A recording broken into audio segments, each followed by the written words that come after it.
চম্পলপুর নামে একটি গ্রামে রমেশ তার 3 ছেলেকে নিয়ে থাকতেন। বড় ছেলে নগেন, মেজো ছেলে ভূপেন আর ছোট ছেলে দীপেন। 3 ছেলেকে নিয়ে রমেশের অনেক বড় বড় স্বপ্ন ছিল, কিন্তু 3 ছেলেই কাজের বয়স হয়ে গেলেও তারা কোনো কাজ করত না।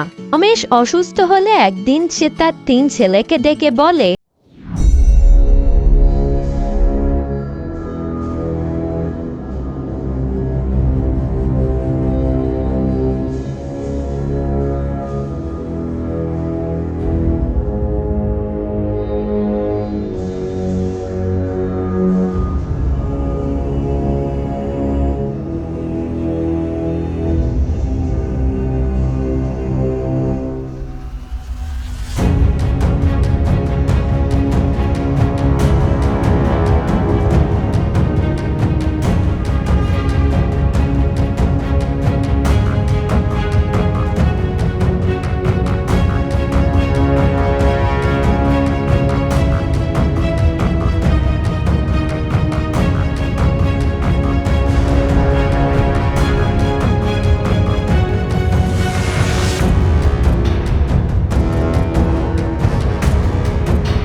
তারপর 2 ভাই নিজেদের জমির পাশে বসে আলোচনা করতে শুরু করে।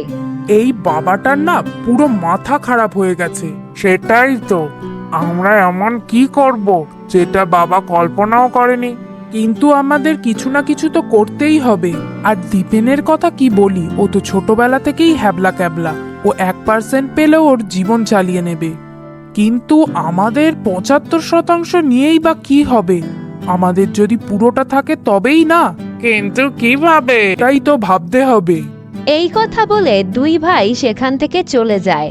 এর কয়েকদিন পর 2 ভাই মিলে তার বাবার কাছে আসে একটা কাগজে সই করানোর জন্য। এটা কি? আমরা এমন একটা কাজ করতে যাচ্ছি যেখানে তোমার সইয়ের দরকার পড়বে। কি করতে যাচ্ছিস?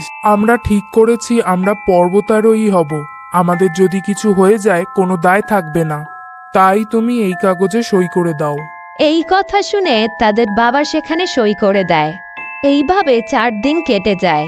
একদিন রমেশ তার ছোট ছেলে দীপেনকে নিয়ে তাদের জমি দেখতে আসে। রমেশ তার জমিতে এসে দেখতে পায় তার জমিতে একটা সাইনবোর্ড লাগানো রয়েছে, যেখানে লেখা রয়েছে জমিটা বিক্রি হয়ে গেছে।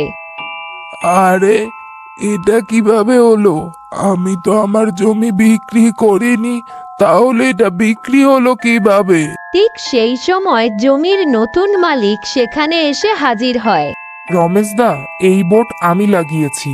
তোমারই তো 2 ছেলে আমার কাছে এই জমি বিক্রি করে দিয়েছে।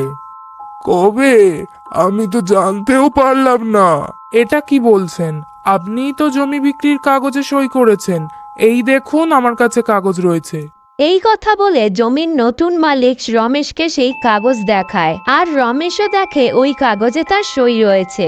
তখন রমেশ বুঝতে পারে ছেলেরা তাকে ঠকিয়ে জমির দলিলে সই করিয়ে নিয়েছে। ঠিক সেই সময় রমেশের 2 ছেলে সেখানে এসে উপস্থিত হয়। নগেন, ভূপেন, এসব আমি কি শুনছি? এই জমিটা তোরা বিক্রি করে দিয়েছিস? ওই দেখো, তুমিই তো বলেছিলে আমাদের মধ্যে কেউ একজন এমন কিছু করে দেখাক যেটা তুমি কখনো কল্পনাও করতে পারো না। তুমি যে আমাদের জমি লিখে দেবে এ কথা তো তুমি এখনো ভাবোইনি, তাই না? তাই আমরা এটা করে দেখালাম। মূর্খ, বেয়াদব, কুলাঙ্গার, এখানে তোর ছোট ভাইয়ের হিসাব কোথায়? আমরা জানতাম বাবা তুমি এই প্রশ্নটা আমাদের করবে। যে জমিটা আমরা বিক্রি করে দিয়েছি তার একেবারে শেষে 2 কাঠা জমি পড়ে আছে, যেটা তোমার আর দীপেনের নামে করা আছে। কিন্তু ওটা তো অনাবাদি জমি, ওখানে আমরা চাষ করব কিভাবে? আর চাষ না হলে আমরা খাবোই বা কি? খাবারের জন্য তোমাদের চিন্তা করতে হবে না, আমরা রোজ তোমাদের খাবার পাঠিয়ে দেব। এই কথা বলে দুই ভাই সেখান থেকে চলে যায়। এদিকে দুই ছেলের এইরকম ব্যবহারে রমেশ ভীষণ রেগে যায়। এখন রমেশ কি করবে সে কিছুই বুঝে উঠতে পারে না। রমেশ তার ছোট ছেলে দীপেনের সাথে বাড়ি ফিরে দেখে সেখানেও তালা ঝোলানো রয়েছে, আর সেই বাড়ির সামনে একজন লোক লাঠি হাতে দাঁড়িয়ে বাড়ি পাহারা দিচ্ছে। এ ভাই তুমি, আর এখানে তালা ঝুলছে কেন? আপনি জানেন না, আপনার ছেলেরাই তো এই বাড়ি বিক্রি করে রাস্তার পাশে জমি কিনেছে আর দোকান তুলেছে, আর এই বাড়ি আমাকে বিক্রি করে দিয়েছে। এখন আপনি যান। রমেশ আর তার ছোট ছেলে দীপেন এই কথা শুনে ভীষণ কষ্ট পায়। তারপর তারা সেই বাড়ি থেকে বেরিয়ে যায়। তারপর রমেশ তার ছোট ছেলেকে নিয়ে দুই ভাইয়ের বাড়িতে যায়, কিন্তু তারা তাদের বাবা আর ছোট ভাইকে সেখানে রাখতে রাজি হয় না। তারা বলে, আমরা তো তোমাদের জন্য এতটা জমি ছেড়ে তো দিলাম, আমরা তো তার থেকেও কত কম জায়গায় নিজেদের ব্যবস্থা করে নিয়েছি।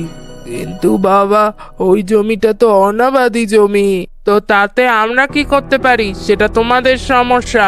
এখন আমাদের দোকানে কাস্টমার আসবে, তোমরা এখান থেকে যাও তো। কোনো উপায় না দেখে রমেশ তার ছোট ছেলেকে সাথে করে নিয়ে সেখান থেকে চলে আসে। তারপর সেই অনাবাদি জমিতেই একটা ছোট্ট কুঁড়ে ঘর করে তার ছেলের সাথে থাকতে শুরু করে। প্রথম দুদিন সেই দুই ছেলে তার বাবা আর ভাইকে খাবার পাঠালেও তৃতীয় দিন থেকে আর পাঠায় না। তাই রমেশ তার ছোট ছেলেকে নিয়ে অভুক্ত অবস্থাতেই শুয়ে পড়ে। এইভাবে প্রায় দুদিন কেটে যাওয়ার পর রমেশ তার ছেলেকে নিয়ে দুই ছেলের নতুন বাড়িতে যায় অভিযোগ জানানোর জন্য। বাবা, তোরা দুদিন ধরে খাবার পাঠাসনি কেন? আমরা না খেয়ে রয়েছি দুদিন ধরে। আরে, আমাদের তো অনেক কাজ থাকে, আমরা ভুলে গেছি হয়তো, তোমরাই এসে চেয়ে নিতে। চেয়ে নিতাম মানে কি বলতে চাইছিস দাদা?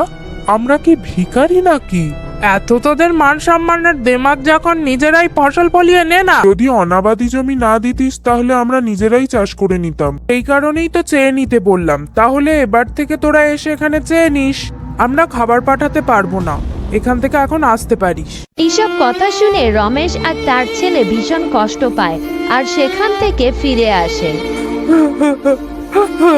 দীপেন, আজ তুই না থাকলে আমার কি অবস্থা হতো, আমি সেটা ভেবেই কষ্ট পাচ্ছি। দুটো ছেলে মিলে আমাদের নামে কিছুই রাখলো না, সব নিজেরা নিয়ে নিল।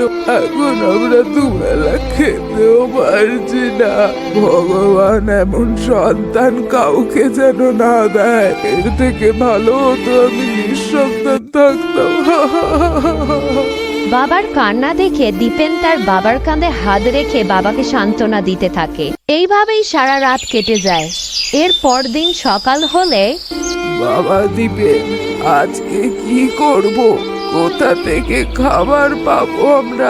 আজ 3 দিন ধরে আমরা অভুক্ত। আমারও খুব খিদে পেয়েছে বাবা। কি করব এখন? কোথায় যাব আমরা? আমার দুই দাদা যে এমন করবে আমি কখনো ভাবতেও পারিনি। ওরা আমাদের সাথে এমন কেন করলো বাবা? বাবা আর ছেলে মিলে দুজন দুজনকে এইভাবে সান্ত্বনা দিতে থাকে। ঠিক সেই সময় হাতে কাগজ নিয়ে একজন সরকারি উকিল রমেশ আর তার ছেলেকে দেওয়া সেই অনাবাদি জমিতে আসে। আপনাদের মধ্যে রমেশ কুমার কে? কেন, ছেলেরা আমাদের নামে এখন কেসও করেছে নাকি? না না, এখন আমাদের নতুন যে সরকার হয়েছে তার নেতৃত্বে এখান দিয়ে হাইওয়ে যাবে। আপনার এই অনাবাদি জায়গাটা আমাদের দরকার, তার বদলে আপনি 2 কোটি টাকা পাবেন। উকিল বাবুর এই কথা শুনে বাবা আর ছেলে একেবারে হতবাক হয়ে যায়। 2 কোটি? হ্যাঁ হ্যাঁ হ্যাঁ, আপনারা এই কাগজে সই করে দিন, আর যে চেকটা রয়েছে তাতেও সই করে টাকাটা নিয়ে নিন। এর কয়েক মাস পরে ওই জায়গায় হাইওয়ে তৈরি হয়ে যায়, আর হাইওয়ের পাশে রমেশ আর তার ছোট ছেলে একটা খুব সুন্দর বাড়ি তৈরি করে। বাবা আর ভাইয়ের অবস্থা এত ভালো দেখে দুই ভাই সেখানে হাজির হয় আর বলে, বাবা, আমাদের ক্ষমা করে দাও। হ্যাঁ, আমাদের ক্ষমা করে দাও বাবা, আমাদের বড্ড বড় ভুল হয়ে গেছে। কিন্তু কি হয়েছে? আমাদের যে দোকানটা রয়েছে ওটা একদম ভালো চলছে না। কেন? যখন থেকে এখানে হাইওয়ে হয়েছে তখন থেকেই লোকজন আশেপাশ থেকে বাজার করে নিয়ে যাচ্ছে। তার ফলে আমাদের দোকানে গ্রাহক খুবই কম আসছে। সারা দিনে হয়তো 2জন কি 1জন। আমরা ঠিক মতো খেতেও পারছি না। কথা শুনে তাদের বাবা